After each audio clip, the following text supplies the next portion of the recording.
నాన్నగారి దగ్గర నుండి ఉత్తరం వచ్చింది. చెల్లాయిలకి, తమ్ముడికి దసరా సెలవులు ఇచ్చేశారు కదా! ఈ ఊళ్ళో బోర్ కొడుతోంది. ఎక్కడికైనా వెళదామని వాళ్ళు ఒకటే గొడవ చేస్తున్నారట. అందుకని అందరూ బయలుదేరి రేపొస్తున్నారట. భర్త గడపలో కనిపించగానే ఉత్సాహంగా చెప్పింది రజిత.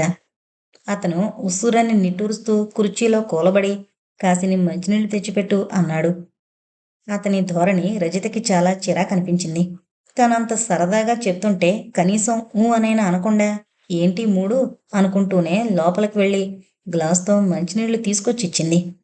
అవి తాగి ఖాళీ గ్లాసు పక్కన పెట్టేసి తల వంచుకుని షూ లేసులు విప్పుకుంటూ ఆ ఏంటి ఇప్పుడు చెప్పు, రేపేనా వాళ్ళు వస్తోంది అన్నాడు. ఆ రేపే వస్తున్నారు, సెలవులు అయిపోయేదాకా అంటే దసరా పండుగ అయ్యేదాకా ఇక్కడే ఉంటారు అంది ఉత్సాహంగా. ఇంకేం, నీకు కావలసినంత కాలక్షేపం. అందుకే ఒక చిన్న మాట ఇప్పుడే చెప్పేస్తున్నాను. వాళ్ళంతా వచ్చిన సందడిలో నన్ను మాత్రం మర్చిపోకే అన్నాడు అల్లరిగా. రజిత మూతి మూడు వంకరలు తిప్పి అక్కడి నుంచి వెళ్ళిపోయింది. మరదళ్ళు బావమరిది వస్తున్నారంటే రమేష్కి సంతోషంగానే ఉంది. కానీ ఆ మధ్య తల్లి వాళ్ళు వచ్చినప్పుడు ఆఫీస్లో తెలిసినతని దగ్గర తీసుకున్న 150 రూపాయల అప్పు ఇంకా తీరనేలేదు. మళ్ళీ వీళ్ళొచ్చి 10 రోజులున్నారంటే ఎంతప్పు మళ్ళీ చెయ్యాల్సి ఉంటుందో అని అతని గుండె గుబేలు మంది. కానీ ఆ మాట పైకనలేక ఊరుకున్నాడు. మర్నాడు తెల్లవారగట్ల లేస్తూనే పేచీ ప్రారంభమైంది. తను ఒక్కడు గబగబా తయారై బస్సులో స్టేషన్కి వెళ్ళి వాళ్ళని రిసీవ్ చేసుకుని ఏకంగా ట్యాక్సీలో వచ్చేస్తామన్నాడు రమేష్. మరి స్కూటర్ కొన్నదెందుకు, ఇంట్లో దాచుకోవడానికా? మనిద్దరం సరదాగా దాని మీద వెళ్ళి వాళ్ళని రిసీవ్ చేసుకుందాం. వచ్చేటప్పుడు మన స్కూటర్ని వాళ్ళ ట్యాక్సీ ఫాలో అవుతుందిలేండి. వాళ్ళకి దారి తెలీదు కనుక. లేకపోతే మా తమ్ముని స్కూటర్ మీద కూర్చోబెట్టుకోండి, నేను చెల్లాయిలతో ట్యాక్సీలో వస్తాను అంది రజిత. వినోదెందుకు, మీ ముదితనెక్కించుకుంటాను నా వెనక అన్నాడు రమేష్ అల్లరిగా. రజితకి ముదితకి బాగా దగ్గర పోలిక ఉండడం వల్ల కొత్తవాళ్లు పొరబడుతూ ఉంటారు. పెళ్లికి ముందు రమేష్కైన అనుభవం ఇద్దరికీ గుర్తుకొచ్చి నవ్వుకున్నారు. మంచి పని చేస్తారు గాని మొహం కడుక్కుని కాఫీ తాగుదురు గాని అంది రజిత. అప్పుడే పాలొచ్చేసయ్యా, నువ్వు మొహం కడుక్కోవడం కాఫీ కాచడం కూడా అయిపోయిందా అన్నాడు రమేష్ బ్రష్ మీద పేస్ట్ వేసుకుంటూ. రాత్రి పాలు కాసి నుంచానులేండి. మరి మనిద్దరం వెళ్ళిపోతే పాలవాడొస్తే ఎలా? పక్కింట్లేమని నిన్ననే చెప్పానులేండి బాబు. మీ ధర్మ సందేహాలు తీరుస్తూ కూర్చుంటే అక్కడ రైలు వచ్చేస్తుంది. అక్క వాళ్ళు రాలేదేమని వాళ్ళు కంగారు పడుతుంటారు అంది రజిత విసుగ్గా. రమేష్ మరి మాట్లాడకుండా త్వర త్వరగా రెడీ అవడం మొదలుపెట్టాడు. ట్రైన్ వచ్చింది. అది ఇంకా ఆగి ఆగకముందే వాళ్ళు వీళ్ళని చూడడం, చిరునవ్వుతో ఒకరినొకరు పలకరించుకోవడం అయిపోయాయి. అంతా కబుర్లు చెప్పుకుంటూ సామాను పోటర్ నెత్తిమీద పెట్టి యువతలకొచ్చారు. సామాను ట్యాక్సీలో పెట్టించి మీరు ముగ్గురు ఇందులో వచ్చేయండి, నేను వినోదు స్కూటర్ మీద వస్తాం అని రమేష్ అటువైపు వెళ్ళబోతుంటే బావగారు స్కూటర్ కొన్నారా అన్నాడు వినోద్ సంబరంగా అక్కగారితో. బావగారు కొనడమేంటి, నేను ప్రజెంట్ చేశాను అంది రజిత రవ్వంత దర్పంగా. గుడ్ అని మరదళ్ళు బావమరిది అంటుంటే ఒక్క క్షణం తెల్లబోయిన రమేష్ అంతలోనే తేరుకొని మీ అక్క గడుస్తానం చూడండి. అవతల వారికి అప్పు పెట్టి ఇంకా వాళ్ళ ఆస్తి అంతా తనదనో లేకపోతే ఉదారంగా తానే దానిని వాళ్ళకి బహుకరించాననో చెప్పుకునే తత్వం అన్నాడు చిన్నగా నవ్వుతూ. అయితే కాబూలి వాళ్ళని మించిపోయిందన్నమాట. మరి వడ్డీ ఎంత గుంజుతుంది ఏంటి అంది కుమిదిని. ఆ విషయంలో మాత్రం షీఈజ్ వెరీ జనరల్, ఒక్క కానీ కూడా తీసుకోవడం లేదు అని తమ ఇద్దరి మధ్య జరిగిన ఒప్పందం గురించి చెప్పాడు రమేష్. అందరూ ఇంటికొచ్చారు. వాళ్ళకి కాఫీ కల్పించి అమ్మ నా కోసం ఏం చేయించిచ్చింది అంటూ చనువుగా బ్యాగ్ అందుకుంది రజిత. అంతా కలిసి వాళ్ళు తెచ్చిన సామానంతా కింద పెట్టారు. అల్లుడికిష్టమని పాలకోవా, కూతురికిష్టమని గులాబ్ జాము చేయించింది భవానమ్మ. తీపితో పాటు తినడానికి జీడిపప్పు పకోడీలు, అక్కడ మంచి నెయ్యి దొరుకుతుందో దొరకదో అని మంచి వెన్న కాచిన నెయ్యి 3 కిలోలు పంపించింది. అంతేకాదు, పిల్లలు దసరా పండక్కి అక్కడే ఉంటారు కదా అని వాళ్ళకి కొత్త బట్టలు కొనడమే కాకుండా రజిత కూడా 100 రూపాయల చీర, అల్లుడికి మంచి టెరీ కాటన్ ప్యాంటు షర్టు బట్టలు పంపించింది. అవన్నీ వాళ్ళు ఒకటొకటే పేర్చి పెడుతుంటే రజిత కళ్ళు గర్వంతో మెరిసిపోయాయి. తల్లిదండ్రులకి తన పట్ల గల అభిమానానికి మనసులోనే పొంగిపోయింది. రమేష్కి మాత్రం ఏంటోగా ఉంది. వీళ్ళ దగ్గర నుండి ఇవన్నీ తీసుకోగానే సరికాదు, మళ్ళీ తను కూడా అంతో ఎంతో ఇవ్వగలగాలి అనిపించింది. రమేష్ భోంచేసి ఆఫీస్కి వెళుతుంటే అంది రజిత. త్వరగా ఇంటికొచ్చేయండి. వీళ్ళున్న 10 రోజులు కాస్త త్వరగా పని తెమిల్చుకునొస్తే అంతా కలిసి ఎక్కడికైనా తిరిగి రావచ్చు అని. నేను పని తెమిల్చుకున్న 5 గంటల కంటే 5 నిమిషాలైనా ముందు ఆఫీసులోంచి ఇవతలకి పడనివ్వడు అక్కడ నా మొగుడు అన్నాడు రమేష్ నవ్వుతూ. పర్మిషన్ అడిగినవిడా? ఒక్క రోజంటే ఏమో కానీ 10 రోజులకి ఎవరిస్తారు పర్మిషను? మా డాడీ పేరు చెప్పండి.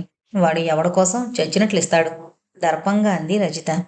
ఎవరో ఒక పెద్ద ఆఫీసర్ తెలిసినంత మాత్రాన ఆఫీసులో అందరికీ మీ డాడీ తెలుసుననుకుంటున్నావా ఏంటి అని అడగాలనిపించిన ఉదయమే అందున ఆమె చెల్లెళ్ళు తమ్ముడు ఉండగా ఆమెతో వాదం పెట్టుకోవడం ఎందుకని చిన్నగా నవ్వేసి ఊరుకున్నాడు. రోజూ అతను ఆఫీస్ నుండి రాగానే అందరూ టిఫిన్ తిని సినిమాకో ఊరు చూడ్డానికో బయలుదేరేవాళ్ళు. వాళ్ళు అక్కడున్న 10 రోజుల్లో 5 సినిమాలు చూశారు. ఒక ఆదివారం కిడ్వాయి కాటేజీకి పిక్నిక్ వెళ్లారు. పండక్కొచ్చిన 2 సెలవు రోజుల్లోనూ ఒకరోజు సాలార్జింగ్ మ్యూజియం చూశారు. మరో రోజు గోల్కొండ పిక్నిక్ వెళ్లారు. గండిపేట, మీరాలంజు, పబ్లిక్ గార్డెన్ ఒకటేంటి జంట నగరాల్లో దర్శనీయ స్థలాలన్నీ చూసేశారు. వాటిలో చాలా చోట్లకి వెళ్ళడానికి బస్సు కన్వీనియంట్ ఉంది. బస్సులో వెళితే బాగుంటుంది అని రమేష్ చాలాసార్లు అనుకున్నాడు.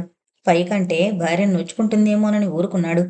ఎక్కడికి వెళ్ళినా మొత్తం వీళ్ళ 5గురిని ఎక్కించుకునే ప్రైవేటు ట్యాక్సీ పిలిపించేది రజిత తమ ఇంటి దగ్గరున్న ట్యాక్సీ స్టాండ్ నుంచి. ఒకవేళ అది దొరకకపోతే రమేష్ స్కూటర్ మీద ఇద్దరు, మిగిలిన వాళ్ళు ట్యాక్సీలోనూ బయలుదేరేవారు.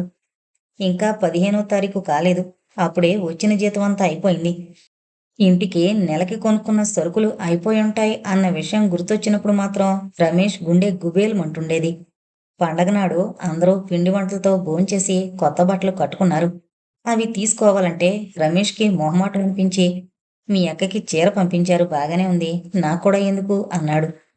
ఏం బావగారు, ఇవాళ మా దగ్గర నుండి తీసుకుంటే రేపు మాకివ్వాల్సొస్తుందని భయపడుతున్నారా ఏంటి అని ఒకరు, ఆ సంగతి ముందే చెప్తే అక్క బోలెడు కుట్టుకూలి ఖర్చు చేసి మీ సైజుకి బట్టలు కుట్టించేది కాదు అని ఒకరు దుయ్యబట్టడంతో మరి మాట్లాడకుండా వాటిని తొడిగేసుకున్నాడు. తర్వాత 2 రోజులకే వాళ్ళంతా తిరుగు ప్రయాణం అయ్యారు. ఏమండి, వాళ్ళు పాపం సరదా పడుతూ వచ్చారు మన కొత్త కాపురం చూడ్డానికి. మళ్ళీ మళ్ళీ వాళ్ళొచ్చినప్పుడు ఇచ్చినా ఇవ్వకపోయినా ఈసారికైనా వాళ్ళకి బట్టలు వద్దా అంది రజిత ఒకనాడు చెల్లెళ్ళు తమ్ముడు వీధి వాకిట్లో కబుర్లు చెప్పుకుంటున్న సమయం చూసి. సరిగ్గా ఇదే మాటని రమేష్ రజితతో అన్నాడు కొన్నాళ్ల కిందట వాళ్ళ అమ్మా నాన్న వచ్చినప్పుడు. మరి ఆ వాళ్ళ అప్పు అయినా చేసి వాళ్ళకి బట్టలు కొన్నవాడు ఇవాళ వీళ్ళకి ఇవ్వకపోతే ఏం బాగుంటుంది? రమేష్ ఇంకా ఆలోచిస్తుండగానే రజిత అంది మళ్ళీ. మనం వాళ్ళకేం ఊరికే పెట్టడం లేదు. అమ్మ మనకి పంపించిన బట్టలు నెయ్యి అన్నీ కలిపితే 300 రూపాయల పైనే అవుతాయి. మనం కనీసం వాళ్ళ ముగ్గురికి కలిపి 200 రూపాయల బట్టలైనా ఇవ్వకపోతే బాగుండదు. చెళ్ళున కొట్టినట్లయింది రమేష్కి. మా వాళ్ళు మన కోసం ఇన్ని తెచ్చారు, మీ అమ్మ వాళ్ళు ఏం తేలేదు అని దెప్పినట్లయింది. మా అమ్మ తెచ్చిన ఊరగాయలన్నీ మనం ఇక్కడ పెట్టుకునుంటే 50 రూపాయల పైనే అయ్యేది. డబ్బొక్కటైనా నీకు 20 రూపాయల శ్రమ కలిసొచ్చేది అనాలనిపించింది. కానీ ఊరుకున్నాడు. ఆ లెక్కన చూసిన అత్తగారు తమకి పంపించినవి ఎక్కువ ఖరీదైనవే. ఊరగాయలైనా భవానీదేవి కూడా పంపిస్తానని ఉత్తరం రాస్తే ఇవి ఎలాగో ఉన్నాయి కదా అని రజితే వద్దని రాసింది. అదంతా ఇప్పుడు అనవసరం. ప్రస్తుతం అప్పు ఎక్కడ దొరుకుతుందా అన్న విషయం ఆలోచించాలి. తనీ ఊరి కొత్త. అప్పు ఎక్కడ చెయ్యాలో ఎవరిని అడగాలో తెలీదు. అదృష్టవశాత్తు రాజమండ్రిలో తనకి తెలిసినతనే ఈ ఊర్లో అదే ఆఫీసులో పనిచేస్తుండడం వల్ల క్రితంసారి అతని దగ్గరే తీసుకున్నాడు 150 రూపాయలు. అదింకా పూర్తిగా తీర్చకుండానే మళ్ళీ డబ్బు కావాలి అని అతన్ని ఎలా అడగడం? ఒకవేళ అడిగినా అతని దగ్గర ఉండద్దా అనిపించింది. ఏంటి ఆలోచిస్తున్నారు అంది రజిత కాస్త చిన్నబుచ్చుకున్నట్లు. తను చెప్పిన దానికి అతని దగ్గర నుండి వెంటనే సమాధానం రాకపోవడం ఆమెకి కాస్త కష్టంగానే ఉంది. నా పరిస్థితి నీకు తెలియంది కాదుగా.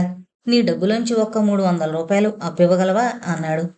స్కూటర్ కొనగా మిగిలిన 15,000 రూపాయలు డిపాజిట్ చేశారు 1 సంవత్సరానికి. దాని తాలూకా వడ్డీ 6 నెలల దాకా రాదని అతనికీ తెలుసు. అది కాకుండా వేరే ఏమైనా ఆమె దగ్గర ఉందేమోనని అడిగాడు. భార్యకి స్త్రీధనంగా వచ్చిన డబ్బుని భర్త అత్యవసర పరిస్థితుల్లో తన స్వంతానికైనా వాడుకోవచ్చును అని శాస్త్రాల్లోనే ఉందట. అలాంటప్పుడు నన్ను డబ్బు అడగాలంటే మీకింత మొహమాటం ఎందుకండి? స్కూటర్కి 4,600 అయింది. మిగిలిన 400 మళ్ళీ బ్యాంకులోనే వేశాను. డ్రా చేసి తెద్దాంలేండి అంది. ఆ సమయంలో రమేష్కి రజిత అంటే తన పొరువు నిలిపిన వ్యక్తి అనిపించింది. అశోక్ నగర్లో ఒక చక్కటి ఫ్లాట్ చూసొచ్చాను. నెలకి 300 రూపాయల అద్దె అని రజిత ఉత్సాహంగా చెప్తుంటే, అవును, ఆ ఇంటికి వెళితే నీకు వంట చేసే బాధ తప్పుతుంది అన్నాడు రమేష్ వేళాకోళంగా. మీకు అంతా అలాగే ఉంటుంది. నేను చెప్పేది పూర్తిగా వినకుండానే మధ్యలో కామెంట్స్ విసుక్కుంది రజిత. సర్లే చెప్పు అన్నాడు రమేష్. అతనికి అర్థమైంది ఈ పెద్దింటి వెర్రిని చెల్లెళ్ళు తమ్ముడు కలిసి రజిత తలకెక్కించి మరీ వెళ్లారని. అసలు మొదట్నుంచి రజితకి తాముంటున్న ఇల్లు నచ్చలేదు. రోజూ దేనికోదానికి గొణుగుతుంటే నెలకి 100 రూపాయల అద్దెకి ఎంతకన్నా పెద్దిల్లు ఈ నగరంలో దొరకదని, 400 గడించే తను 100 రూపాయలకి మించి ఇంటద్దె పెట్టలేనని ఆమెకి నచ్చజెప్పేసరికి తాతలు దిగొచ్చారు. పైగా ఆ మధ్యొచ్చిన అతని తల్లి తండ్రి కూడా ఇల్లు ఎంతో సౌకర్యంగా ఉందని, ఇంతకన్నా పెద్దిల్లు ఇప్పట్లో వాళ్ళకి అవసరం లేదని మాటల సందర్భంలోనే 4, 5 సార్లు చెప్పిన మీదట రజిత ఇంకా ఇల్లు మార్చే ప్రస్తావన తీసుకుని రాలేదు. కానీ ఆమె చెల్లెళ్ళు తమ్ముడు వచ్చిన దగ్గర నుండి మాత్రం మళ్ళీ కామెంట్స్ మొదలయ్యాయి. ఇంట్లో ఒకటే బెడ్రూమ్ ఉందని, అసలు గెస్టులకి విడిగా రూమే లేదని, డైనింగ్ హాల్ లేదని, బాత్రూంకి వెళ్లాలంటే ఎంత రాత్రి వేళైనా వర్షంలోనైనా తలుపు తెరుచుకుని పెరట్లోకి వెళ్లాల్సిందే కానీ బెడ్రూమ్ కానుకుని బాత్రూమ్ లేదని, ఇలాగే ఏదో ఒక ఇబ్బంది వాళ్ళు వేలెత్తి చూపించడం, ఇంకా దాంతో రజిత తనొక పల్లెటూరి గబ్బిలాలా బ్రతికేస్తున్నానని బాధపడడం ప్రారంభమైంది. అంతేకాదు, తక్షణం ఆ ఇల్లు మార్చేయాలనే పట్టుదల కూడా కలిగింది. వాళ్ళు ఉంటుండగానే అంతా కలిసి వెళ్ళి 2, 3 ఇళ్ళు చూసొచ్చారు కూడా. ఏదీ నచ్చలేదు. అయినా రజిత తన ప్రయత్నం మానలేదు. తన పరిచయస్తులకి, తండ్రి పరిచయస్తులకి అందరికీ చెప్పుంచింది. మంచి ఇల్లు అన్ని సౌకర్యాలతోటి ఉన్నది ఒకటి చూసి పెట్టమని. చెల్లెళ్ళు ఉన్నప్పుడు ఏదో సరదాగా అన్నీ చూసొచ్చిందే కానీ తర్వాత ఆ విషయం అంతగా పట్టించుకోదేమో అనుకున్నాడు రమేష్. కానీ ఇదేంటి అని అతను అనుకుంటుండగానే, బ్యాంకులో ఉన్న నా డబ్బు మీద నెలకి ఎంత వడ్డీ వస్తుంది చెప్పండి అంది రజిత. హఠాత్తుగా వచ్చిన ఆ ప్రశ్నలోని అంతరార్థం రమేష్కి అర్థం కాలేదు. కానీ ఆ డబ్బుతో ఆ ఇల్లే కొంటానంటుందేమో. బ్యాంకులో ఉంచితే వచ్చే వడ్డీ కన్నా ఇల్లు కొనుక్కుంటే కలిసొచ్చే అద్దె ఎక్కువ అని లెక్క చెప్తుందేమో అనుకున్నాడు. అయితే 15,000కే అంత పెద్దిల్లొస్తుందా? అసలు ఇల్లు కొనే అభిప్రాయం ఉంటే అద్దె ప్రసక్తి ఎందుకు తెస్తుంది అనే సందేహం వచ్చింది అంతలోనే. కానీ అతను ఏ మాట అనేలోపునే రజిత్ అంది మళ్ళీ. మాట్లాడరేమండి. సరే నేనే చెప్తాను. బ్యాంకు వాళ్ళు 6 నెలలకు ఒకసారి వడ్డీ జమ చేసినా నాకు నెలకి 75 రూపాయల లెక్కన వస్తుంది. వస్తే ఆ డబ్బు నేను ఇంటి అద్దె కోసం ఖర్చు చేయదలుచుకున్నాను. బిత్రపోయాడు రమేష్. ఒక క్షణం అతనికి నోటంట మాట కూడా రానట్లయింది. ఆ తర్వాత తన విసుగు వ్యక్తం కానివ్వకుండా మెల్లగా అన్నాడు. ఏమో, నీ ఐడియా నాకేం నచ్చలేదు. నీ ఖర్చులకి దేనికైనా ఉంటుందని మీ నాన్నగారు ఆ డబ్బిస్తే దానిని నెల నెలా ఇంటద్దెకి ఖర్చు చేస్తానడం నాకేం బాగుండలేదు. అసలు ఈ ఇంటికొచ్చిన లోటేమిటో, దీనిని మార్చేయాలని నీకెందుకింత పట్టుదలగా ఉందో నాకు అర్థం కావడం లేదు. అది మీకు అర్థమయ్యేలా నేను చెప్పలేను కానీ మరో విషయానికి మాత్రం సమాధానం చెప్తాను. ఆ డబ్బు నా ఇష్టం వచ్చినట్లు నా సరదాలకి వాడుకోమని మా డాడీ ఇచ్చారు, నిజమే. బహుశా మీ దృష్టిలో నా సరదాలో అంటే 4 పట్టు చీరలు కొనుక్కోవడం, 2 నెక్లెస్లు చేయించుకోవడం అయ్యుండొచ్చు. నాకు అలాంటి వాటి మీద సరదా లేదు అని నేను అన్ను. కానీ ఇంటికి ఎవరైనా వస్తే వాళ్ళని కూర్చోబెట్టడానికి సరైన స్థలము, అసలు మనం హాయిగా మసలడానికి అనువైన జాగా లేక ఇరుకుగా ఉన్న ఇంట్లో పట్టు చీరలు కట్టుకుని కూర్చున్నా, నగలు పెట్టుకున్నా నా మనసుకేమైనా సంతోషంగా ఉంటుందంటారా? మనిషికి డబ్బుంది అనుభవించడానికే కదా. అదైనా సరైన పద్ధతిలో వినియోగం చేసుకోవడంలోనే ఉంది మన గొప్పతనం. రజిత వాదనకి వ్యతిరేకంగా చెప్పగలగడం ఇంకా రమేష్కి చేత కాలేదు. చివరికి నవ్వుతూ అన్నాడు. మీ నాన్నగారు నీకు డబ్బిచ్చి పొరపాటు చేశారు అని. మా డాడీ పొరపాటు ఎప్పుడూ చేయరు, దర్పంగా అంది రజిత. అది సరే, 400 రూపాయల జీతగాడు 300 అద్దిస్తున్నాడంటే వినేవాళ్ళకి చూసేవాళ్ళకి కూడా విడ్డూరంగా ఉంటుంది. అన్నింటికీ మించి యాంటీ కరప్షన్ వాళ్ళకి అనుమానం వచ్చి మన ఇల్లు రేడి చేశారంటే ఇంక మనం తలెత్తుకుని తిరగనక్కర్లేదు. అబ్బబ్బా, మీ నక్షత్రం ఏంటో నాకు తెలియదు కానీ ప్రపంచంలో ఉన్న ఆపత్తులన్నీ మీ ఒక్కడికే చుట్టుముట్టే ప్రమాదం ఉందని, కాబట్టి ముందు జాగ్రత్తలో ఉండాలి అన్నట్టు మాట్లాడతారేంటి? నిజంగా లంచాలు పట్టి తాహతకు మించిన దర్జాతో బ్రతుకుతూ మేడలు మిద్దెలు కొనుక్కునేవారు నిర్భయంగానే ఉంటారు. న్యాయంగా ముక్కుకి సూటిగా నడిచే మీకు ఈ పిరికితనం ఏంటో నాకు అర్థం కావడం లేదు విసుక్కుంది రజిత. వాళ్ళది మొండి ధైర్యం కావచ్చు. అయినా జీవితం పొడుగునా వాళ్ళకి అలాగే సాగిపోతుంది అనుకోకు. రోజులు బాగా ఉన్నన్నాళ్ళు వాళ్ళ చర్యలు ఎవరికంటా పడవు. అంత మాత్రం చేత ఆ పాపం ఎప్పటికీ బద్దలవ్వకుండా ఉంటుందనుకోకు. అలాంటి వాళ్ళ ఇళ్ళు రైడ్ అయిన సందర్భాలు, వాళ్ళ ఉద్యోగాలు ఊడిన సందర్భాలు మనం ఎన్ని వినడం లేదు? వింటున్నాం, నిజమే. అయితే అలాంటి సంఘటనలన్నీ మనలాంటి వాళ్ళు భయపడ్డానికి ఉపయోగపడుతున్నాయి కానీ, నిజంగా అవినీతికి పాల్పడేవారు గుండెల మీద చేయి వేసుకుని హాయిగా నిద్రపోతున్నారు. వాళ్ళకి చీమంతైనా బెదురు లేదు. బహుశా వాళ్ళ ధైర్యానికి కారణం ఒకటే కావచ్చు. అది వాళ్ళు కష్టపడి సంపాదించిన డబ్బు కాదు కనుక, పోతే పోతుందిలే అన్న నిర్లక్ష్యం ఒకటి. నిజంగా పొట్టుబడి ఆ డబ్బంతా పోయినా, అది ఉన్నన్నాళ్ళైనా అనుభవించాం కదా అన్న తృప్తి ఒకటి. ఆ తృప్తి ముందు వాళ్ళకి నలుగురిలో చిన్నతనంగా ఉంటుంది అనే బాధైనా ఉండదు. కానీ ఏ పాపం ఎరుగని నాలాంటి వాడి మీదకి అలాంటి నిందొచ్చి పడిందంటే, ఇహ నేను ప్రజల ముఖం చూడగలనా? మహాప్రభో! అలాంటి ప్రమాదవేదైనా వస్తే నేను సర్ది చెప్పుకుంటానులెండి. సర్వభక్షకులైన వారిని ఎంతమందినో వదిలేసి మీలాంటి అమాయకుల్ని పట్టుకున్నందుకు వాళ్ళ మీద పరువు నష్టం దావా వేస్తాను. అంతేకాదు, మీ ఆదాయానికి ఇంతిల్లు ఎందుకు అని అడిగిన వారికి మా వారు ఈ 400 జీతంతోనే రిటైర్ అయిపోవడం లేదు. నెలకి 4,000 కూడా ఆయన సంపాదించే రోజొస్తుంది అని చెప్తాను. ఆమె మాటలు వింటూ అభిమానంగా నవ్వాడు రమేష్. Thank you Razi. నా శక్తి సామర్థ్యాల మీద నీకున్న ఆశాభావానికి చాలా థ్యాంక్స్.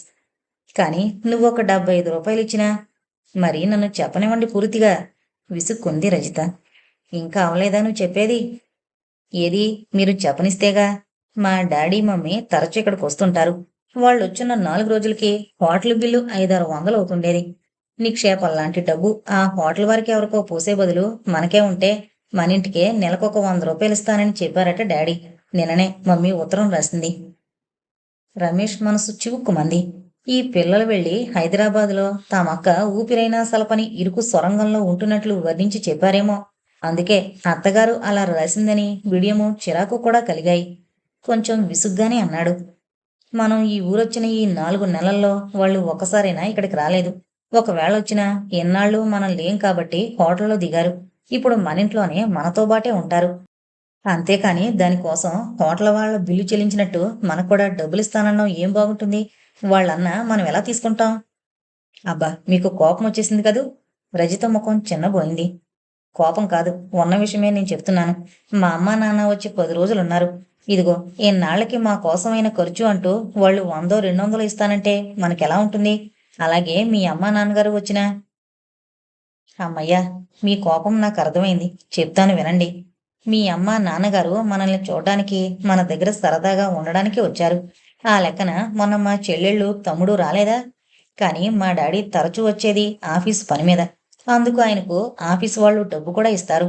అసలు తరచూ ఇక్కడికి వచ్చి రాగానే హోటల్లో రూమ్ కోసం వెతుకునే కంటే నెలకి ఇంత అద్దె అనే పద్ధతి మీద హోటల్లోనే ఒక రూమ్ రిజర్వ్ చేసుకుంటే బాగుంటుందని ఆయన ఒకసారి అనుకున్నారు. అందులో వింతేమీ లేదు. బిర్లాలు, టాటాలు మన దేశంలోని అన్ని పెద్ద నగరాల్లో ఒక గెస్ట్ హౌస్ పెట్టుకుంటారు. తాము ఎప్పుడైనా వెళితే దిగడానికి ఉంటుందని. వాళ్ళు స్వయంగా వెళ్ళకపోయినా వాళ్ళ వాళ్ళు ఎవరు వెళ్ళినా ఆ ఇల్లు ఉపయోగపడతాయి. మా డాడీ బిర్లా అంత గొప్పవారు కాదు కనుక ఒక గెస్ట్ రూమ్ అట్టే పెట్టుకుంటాం అంటున్నారు. ఇందులో తప్పేముంది? ఏమో, నీ వాదంతో నేను ఏకీభవించలేకపోతున్నాను. అయిష్టంగానే అన్నాడు రమేష్. ప్రతిదానికి అవునంటే కాదన్నో, కాదంటే అవునన్నో మీకు అలవాటేగా. మీకు ఆ గొడవంతా ఎందుకు? ఇప్పట్లాగే మీ జీతంతో ఇల్లు నేను మేనేజ్ చేయగలిగితే చాలు కదా అంది. రమేష్కి ఆ వాదనంత తృప్తినివ్వకపోయినా అతను వెంటనే ఏ సమాధానం చెప్పలేదు. మీకిష్టంగా లేదు నాకు తెలుసు. అయినా ఒక్కసారి నా మాట విని బట్టలు మర్చుకోండి. ఇద్దరం వెళ్ళి చూసొద్దాం ఆ ఇల్లు. నాకైతే ఎంత నచ్చిందో అనుకోండి. మీకు నచ్చుతుందనే నా ఉద్దేశం. ఆ తర్వాత ఇంటి వాళ్ళతో కాస్త మాట్లాడండి. ఎందుకంటే ఆవిడేంటో ఇక్ష్వాకుల కాలం నాటి మనిషిలా ఉంది. పైగా ఆవిడ్ని చూస్తుంటే ఆ ఇంట్లో ఆవిడకి స్వతంత్రించి గ్లాసుడు మంచినీళ్ళు తాగగలిగే హక్కు కూడా లేదేమో అనిపిస్తోంది. నేను వెళ్ళి ఇల్లు చూస్తాను అని అడిగానా, అది కాస్త తాళం తీసి నాకు చూపించడానికి తనకి స్వతంత్రం లేనట్టు.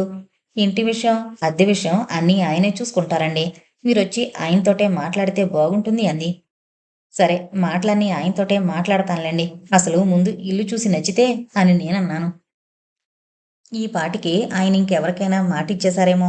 అలా అయిన పక్షంలో మీకు లేనిపోని ఆశ కలిగిస్తూ ఇల్లు చూపించడం ఎందుకండి? అయినా తాళం మా వారెక్కడ పెట్టారో నాకు తెలీదు అంది. ఆ మాట తీరు చూస్తే ఇంకా మళ్ళీ ఆ ఇంట్లో అడుగు పెట్టకూడదని అనిపించింది. నేను వెనక్కి వచ్చేద్దామనుకుంటుండగానే ఆయనొచ్చాడు ఎక్కడ్నుండో. నేను వచ్చిన పని నాకంటే ముందే ఆవిడ వివరించి చెప్పింది.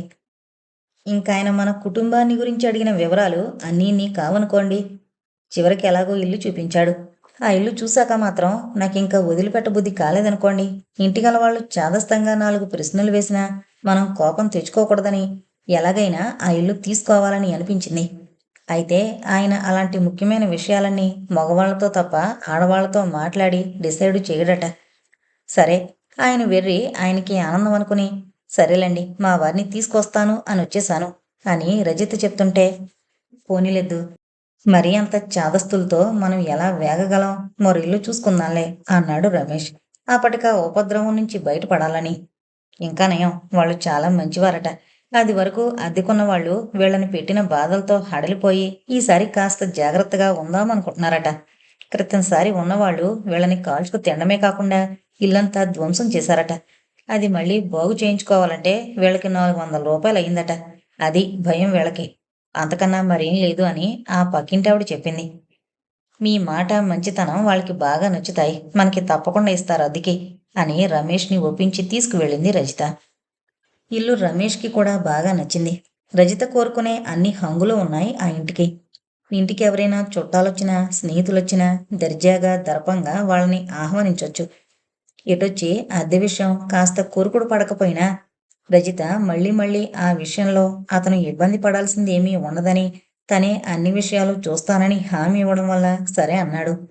1వ తారీఖు నుండి వస్తామని, ఈలోగా ఇల్లు కడిగించుంచమని చెప్పి అడ్వాన్స్ ఇచ్చొచ్చారు.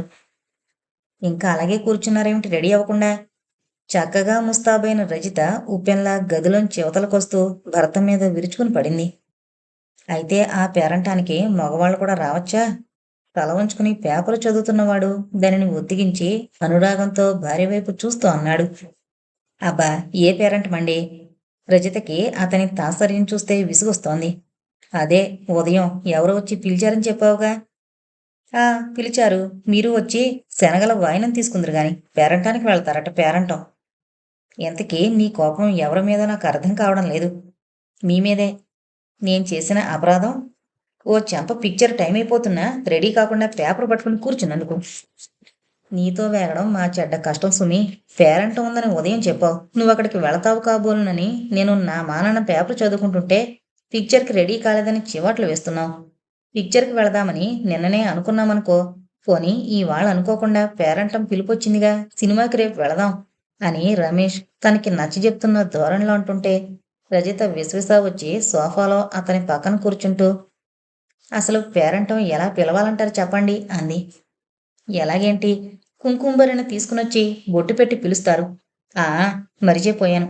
వచ్చేటప్పుడు పొట్టుచీర కట్టుకుని తలనిండా పువ్వులు పెట్టుకుని చక్కగా ముస్తాబే రావాలి. పెద్ద ముత్తైదువులు, అల్లరి అమ్మాయిలు అని అతను అంటుంటే, ఒకవేళ పెద్దవాళ్ళకి వీలు కాకపోతే అంది రజిత. ఏంటి బాబు ఈ క్రాస్ ఎగ్జామినేషను?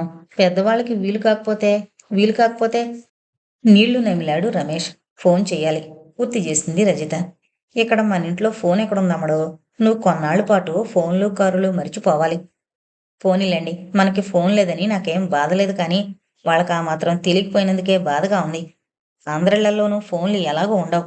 పెద్దవాళ్ళకి రావడం వీలు కాకపోయినట్లయితే హాయిగా ఒక కార్డు మీద రాసి పోస్ట్ చేయొచ్చు. పెద్ద అరబాటంగా కార్డులు ప్రింట్ చెయ్యాలని నేనన్ను. పోస్ట్ కార్డు మీద పెన్నతో చేత్తో రాసియొచ్చును.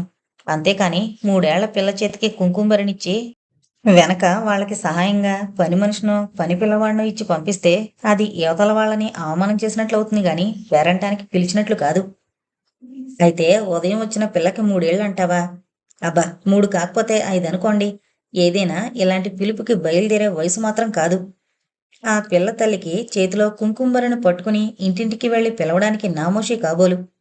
పని మనిషి చేత కబురు పంపిస్తే వాళ్ళింటికి పరుగెత్తుకు వెళ్ళడానికి యువతల వారికైనా అంత ఆత్మాభిమానం లేంది. బొత్తిగా పని మనిషి వచ్చింది అనుకోకుండా మధ్యలో ఒక 5 ఏళ్ల పిల్లని అడ్డు పెట్టుకుంటుంది అనుకోండి. ఏమైనా ఆవిడ చేసిన పని యువతల వారిని అవమానించేదిగా ఉంది గాని మర్యాదగా మాత్రం లేదు.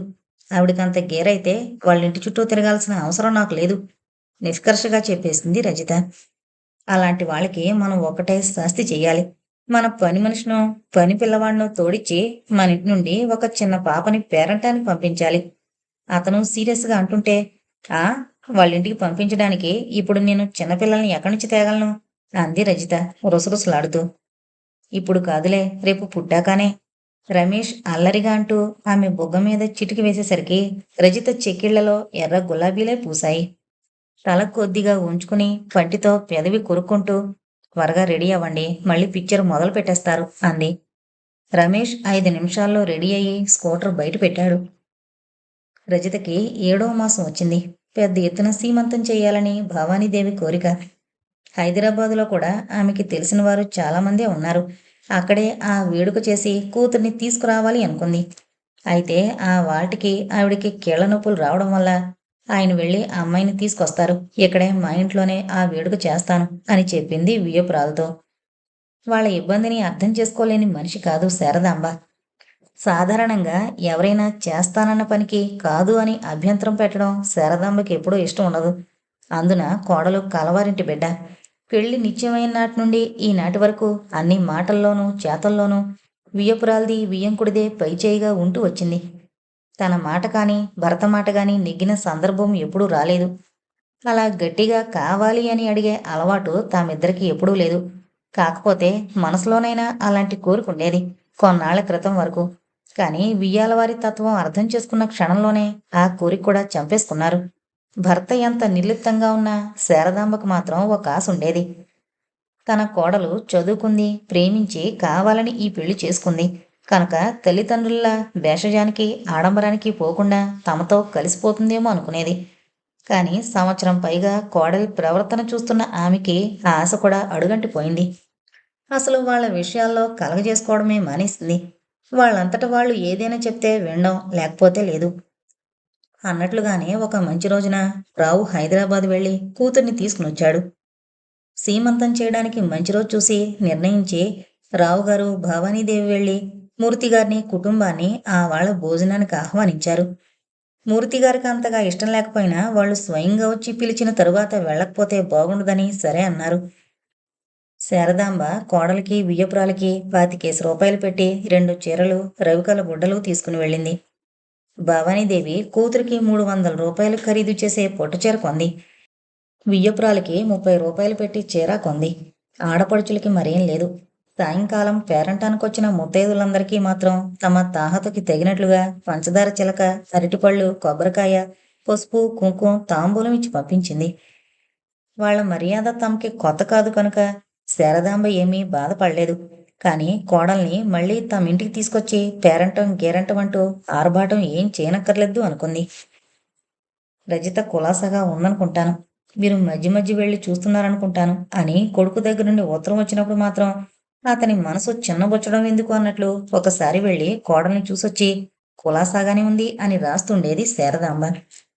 తల్లి రాసిన, రజిత రాసిన రమేష్కి తృప్తి లేదు. నెలకి ఒకసారైనా వచ్చి చూసి వెళ్లేదాకా. 9 నెలలు నిండాక ఆడశిశువుని ప్రసవించింది రజిత. పాపకి సుమ అని నామకరణం చేశారు. రమేష్కి సెలవు ఎక్కువ లేకపోవడం వల్ల ఆ సమయంలో అంతకన్నా ఎక్కువ రోజులు సెలవు పెట్టడం బాగుండదు అనిపించడం వల్ల ఒక వారం రోజులు మాత్రమే ఉండి హైదరాబాద్ వెళ్ళిపోయాడు రమేష్. కానీ పాపని చూడని క్షణం ఒక యుగంలాగే అనిపించసాగింది. రజిత దగ్గర నుండి 2 రోజులకొక ఉత్తరం అందుకుంటున్నా ఉత్తరం నిండా సుమతి విషయాలే రజిత చిలవలు పలవలుగా రాస్తున్నా రమేష్కి తృప్తిగా ఉండడం లేదు. 15 రోజులైనా గడవకుండా మళ్ళీ 2 రోజులు సెలవు పెట్టి రాజమండ్రి వెళ్ళి పాపం చూసుకొచ్చాడు. ఆ పసిగుడ్డు కోసం భరతపడే ఆరాటం, అతని వాత్సల్యం రజితకెంతో గర్వంగా ఉండేది. ఓసారి అతను వచ్చి వెళ్ళిపోతుంటే, పోనీ మీతో నేను పాప కూడా వచ్చేస్తాం అంది. అబ్బబ్బే, పచ్చి బాలింత్రాలివి. ఈ సమయంలో నువ్వు ప్రయాణం చేయడమేమిటి? మీ అమ్మగారు నా ఎదురుగా ఏమీ అనకపోయినా మా అమ్మే నన్ను చీవాట్లు పెడుతుంది. అసలు నీ ఆరోగ్యం ముఖ్యం కానీ నేను రావడానికేం, వచ్చే నెలలో మరోసారి వస్తానులే పాపని నిన్ను చూడ్డానికి అన్నాడతను. అలాంటి పరిస్థితుల్లో కూతుర్ని ఇంకా ఉండమండం బాగుండదని సుమకి 3వ నెల రాగానే కూతురు ప్రయాణం అవగానే సరే అంది భవానమ్మ.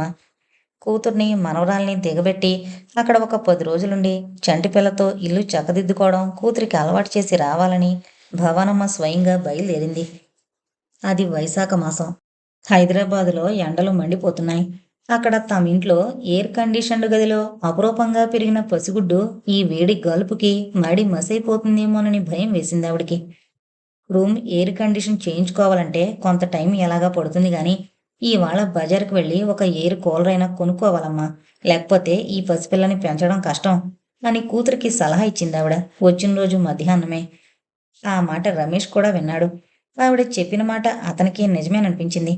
మధ్యాహ్నం సమయంలో తను ఎలాగూ ఇంట్లో ఉండడు కనుక తనకా బాధ తెలీదు కానీ ఇంటి పనితో పసిపిల్ల ఆలన పాలనతో సతమతమైపోయే రజిత్ కూడా మధ్యాహ్నం సమయంలో కాసేపు విశ్రాంతి తీసుకునేటప్పుడైనా ఆ మాత్రం హాయిగా లేకపోతే ఎలా అనిపించింది. భార్య మీద కూతురు మీద ఆ సమయంలో అతనికి కలిగిన జాలి మమకారంతో కనీసం ఏరు కూలరైనా కొనకపోతే లాభం లేదు అనుకున్నాడు. రమేష్ చొరవగా అంత ఖర్చు చేయడానికి నిశ్చయించుకోవడానికి కూడా మరో కారణం ఉంది. అతనికి ఈ మధ్య ఉద్యోగంలో ప్రమోషన్ వచ్చింది. ఇప్పుడు అతని జీతం నెలకి 600. మన పాప పుట్టిన వేళ మంచిది అంది రజిత సంబరంగా. ఆ వాళ్ళ రమేష్ యాంత్రికంగా తల ఊపాడు. కానీ తమ తృప్తి మేరకు అలా అనుకున్నా అందులో ఉన్న యథార్థం అతనికి తెలిసిందే. అంటే ఉద్యోగంలో చేరిన 2 ఏళ్లకే ఈ ప్రమోషన్ రావడం అంటే అది స్వశక్తి వల్ల సాధ్యం కాదని అతనికి తెలుసు. మామగారు వెనకాల మేరు పర్వతంలా నిలబడ్డారు కనుక ఆ ప్రమోషన్ తనకొచ్చింది. ఆ సంఘటనతో అతనికి మామగారి మీద గౌరవం, రజిత పట్ల అనురాగం కూడా రెట్టింపయ్యాయి. సరే, ఇప్పుడు తనకి సుమలాంటి కూతుర్నిచ్చిన రజిత అంటే అతనికి చెప్పలేనంత ఆపేక్ష. రమేష్ ఒక్క నిమిషం ఆలోచించాడు. జీతం పెరిగినా అతని బ్యాంకు బ్యాలెన్స్ నిల్లు. కాకపోతే అది వరకులా భార్య దగ్గర నుండి నెలకి 75 రూపాయలు ఇంటద్దెగా తీసుకోవడం లేదు. సాయంకాలం రజిత అతనితో ఎయిర్ కూలర్ మాట చెప్పినప్పుడు, నాకు కొనాలనే ఉంది కానీ చేతిలో ఒక్క కాని కూడా లేదు. ముందు నువ్వు అడ్వాన్స్ చెయ్యి అన్నాడు. మీ పరిస్థితి నాకు మాత్రం తెలీదా? ఏకంగా 5,000 డ్రా చేసి ఎయిర్ కూలరు ఫ్రిడ్జు కొందాం అనుకుంటున్నాను అంది రజిత. ఇప్పుడు ఫ్రిడ్జ్ ఎందుకులే, ఎయిర్ కూలర్ ఒకటి అయితే ఎలాగో ఒక సంవత్సరంలో ఆ డబ్బు నీకు ఇచ్చేసేయగలను. ఒక ఏడాది కాకపోతే మరో 4 ఏళ్ళు ఆగుతాను. మీ దగ్గర నుండి డబ్బు వెనక్కి రాదనే భయం నాకేం లేదు కానీ అది కొనడానికి మాత్రం అభ్యంతరం పెట్టకండి. ఈ ఎండల్లో ఆ కూజాలో నీళ్లు తాగుతుంటే అసలు దాహమే తీరడం లేదు నాకు. అంతేకాదు, పాపకి రోజు పండు రసం పట్టాలా? రోజు బజారుకి వెళ్ళి 2 బత్తాయికాయలు కొని తెచ్చుకునే బదులు ఫ్రిడ్జ్ ఉంటే ఏకంగా వారం 10 రోజులకి సరిపడా ఒక్కసారే కొని అందులో పెట్టుకోవచ్చు. కూరలైనా అంతే. ఒకసారి కొనిపెట్టుకుంటే మనకెంత కలిసొస్తుందో ఆలోచించండి. ఏమో రజీ, నువ్వు చెప్పిన మాటలన్నీ వినడానికి బాగానే ఉంటాయి. డబ్బు విషయం ఆలోచించేసరికి మాత్రం గుండె గుబేలుమంటుంది. సంభాషణ మొదలుపెట్టినప్పుడున్న ఉత్సాహం పోయి అదోలా చూస్తూ అన్నాడు. మీరు నిశ్చింతగా ఉండండి. ఎంత డబ్బు కావలసొచ్చినా నేను అడ్వాన్సు చేస్తానని చెప్పాను కదా. ఏంటో ఇంతవరకు స్కూటర్ అప్పు ఒక్క నయా పైసా అయినా తీర్చలేదు. మళ్ళీ ఈ అప్పు. ఈ లెక్కను చూస్తుంటే నా బ్రతుకంతా నీకు అప్పు తీర్చడంతోనే సరిపోతుందేమో అనిపిస్తోంది. అతని మాటలు వింటూ పకపకా నవ్వింది రజిత. కాబూలీ వాడి దగ్గర చక్రవడ్డీకి అప్పు చేసినట్లు అలా భయపడతారేంటండి? ఏనాడో చెప్పాను మీకు నా డబ్బు మీదేనని. కాకపోతే మీ తృప్తి మేరకు దానికి అప్పు అని ఒక పేరు తగిలించాను. పరిస్థితులు అనుకూలించినప్పుడల్లా కాస్త కాస్తగా ఆ అప్పు నేనే తీర్చుకుంటాను కానీ మీరదేం ఆలోచించకండి అంది. ఆ సాయంకాలమే వెళ్ళి ఎయిర్ కూలర్ కొనుక్కుని ఫ్రిడ్జికి ఆర్డర్ ఇచ్చొచ్చారు. మర్నాటికి ఫ్రిడ్జ్ కూడా ఇంటికొచ్చింది. తర్వాత ఒక నెల రోజులుండి కూతురికి అన్ని జాగ్రత్తలు చెప్పి సుమని చూసుకోవడానికి విడిగా ఒక పని పిల్లని మాట్లాడి రాజమండ్రి వెళ్ళిపోయింది భవానీదేవి.